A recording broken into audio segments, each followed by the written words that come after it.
21শে জুলাই ধর্মতলায় মমতা বন্দ্যোপাধ্যায়ের সভাকে সামনে রেখে প্রস্তুতির সভা করল দাঁতন ১ নম্বর ব্লক তৃণমূল কংগ্রেস। দাঁতন রবীন্দ্র ভবনে দলের ব্লক ও অঞ্চল স্তরের নেতাকর্মীদের নিয়ে হয় প্রস্তুতির সভা। উপস্থিত ছিলেন বিধায়ক বিক্রম চন্দ্র প্রধান, মেদিনীপুর সাংগঠনিক জেলা যুব তৃণমূল কংগ্রেসের সভাপতি নির্মাল্য চক্রবর্তী, জেলা শিক্ষক নেতা অখিল বন্ধু মহাপাত্র, জেলা খাদ্য পরমাধ্যক্ষ প্রতুল দাস প্রমুখ। উল্লেখ্য, আগামী 21শে জুলাই ধর্মতলায় রয়েছে তৃণমূলের শহীদ সমাবেশ। বক্তা তৃণমূল নেত্রী, দলনেত্রীর সেই সভা সফল করতে বেশ কয়েকদিন ধরে জেলার প্রতিটি প্রান্তে প্রস্তুতি শুরু হয়েছে শাসক দলের। সেই মতো করে রবিবার দাঁতন 1 নম্বর ব্লক তৃণমূল প্রস্তুতির সভা সারল।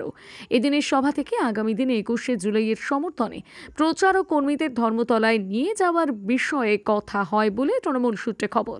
আজকে 100 হাত দূরে ঢুকিয়ে পড়লো, আর সেই মুহূর্তে আর না গিয়ে আমরা পিছু হটলাম।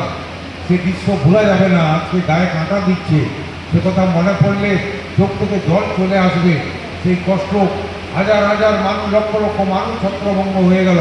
তাই আমাদের কাছে সে পবিত্র দিন 21শে জুলাই, সেই শহীদ তর্পণে আমরা কোনোদিন ভুলিনি। রামচন্দ্ররা ছিলেন, তার বর্ণনা করলেন 21শে জুলাই কেন, 21শে জুলাই কিভাবে আমরা পালন করব।